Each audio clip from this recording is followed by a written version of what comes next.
Hello everyone, welcome back to another session of Mental Fitness, Africa's School Without Walls for Mental Health Education. I'm Praise Aderonke and I'm glad that you're here. In our last session, we established that emotions are indicators. They tell us what's going on within us as a result of what's going on around us. But here's today's question. If emotions are indicators, how then do we notice them before they begin to control our words, our thoughts, and our actions? The answer is self-awareness. Imagine this. Your phone vibrates the first time, you ignore it. It vibrates the second time, you ignore it. Then later in the evening, you check through to find out that you have missed an important message. The notification wasn't the message, it was simply a signal telling you that there was a message. Our emotions are the same. They constantly send signals to us. Now it is up to you to check the message from the signal. So what is self-awareness? Self-awareness is simply paying attention to yourself enough to understand what's going on within you. Of course, emotions are the indicators, but self-awareness is what helps us to know what exactly the message the indicator is trying to pass is. Self-awareness is not obsession with yourself, it's not overthinking, it's simply listening to yourself. It's about being able to answer questions like, what am I feeling? Why am I feeling this way? What exactly triggered this? Most times we tend to know every other person better than we know ourselves. You can tell if your best friend is angry just by the way they send a text. You notice that an emoji is missing. You notice they send a different emoji. You can tell your mom is angry just by the way she closes the door. You can tell all of this, except why you are angry, why you are sad, and why you are disappointed. Self-awareness is being able to pause and think, being able to recognize what exactly is happening with us. So let's make this practical. Imagine someone walks past you without saying hello, and then you begin to think, they don't like me, they're upset at me, I must have done something wrong. Later, you discover that they didn't even see you. The situation did not create your emotion, your interpretation did.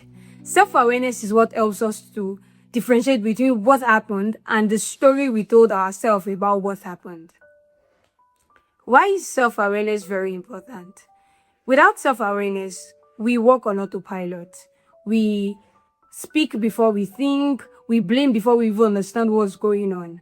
However, pausing gives us something very important: choice.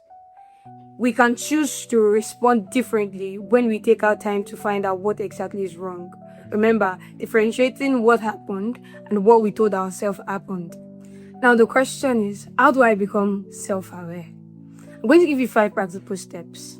The first one, pause. Stop for a minute. Just slow down. Don't rush. Stay in it. So think, before I react, let me pause. Then acknowledge. Acknowledge what you're feeling. Name what you're feeling. I'm feeling hurt. I'm feeling disappointed. I'm feeling angry. The third step, understand. Understand what exactly is wrong. This emotion, what exactly is it? Why am I feeling this way? What might have triggered it? The fourth step, scan. Look at your mind, your body. Am I hungry? Am I tired? Am I stressed? Have I been doing too much lately? Check all of this. Sometimes, simply staying to scan allows us to see the bigger picture of what's happening. And it also helps us to differentiate between the story we tell ourselves and the story of what is actually happening. Lastly, evaluate. Pay attention to what's happening. Ask yourself, what exactly is this emotion trying to tell me? Then consider, what can I do better? How can I respond to this better? Now, if we put this together, it gives us the pause framework. I need you to remember this, the pause framework, where P stands for pause, A stands for acknowledge, U stands for understand, S stands for scan, and E stands for evaluate. So imagine someone tries to speak roughly, or someone speaks roughly or harshly to you. You can always remember this and ground yourself in the moment. Today's mental fitness truth is, you cannot change what you don't notice. Awareness creates choice, and choice creates growth. Remember, Mental Fitness is Africa's school without walls for mental health education. Our goal is to build Africa's most practical community for mental health education. One session, one conversation, one practical step at a time. Until next time, please be kind to yourself and remember to pay attention to your mental health. Bye-bye!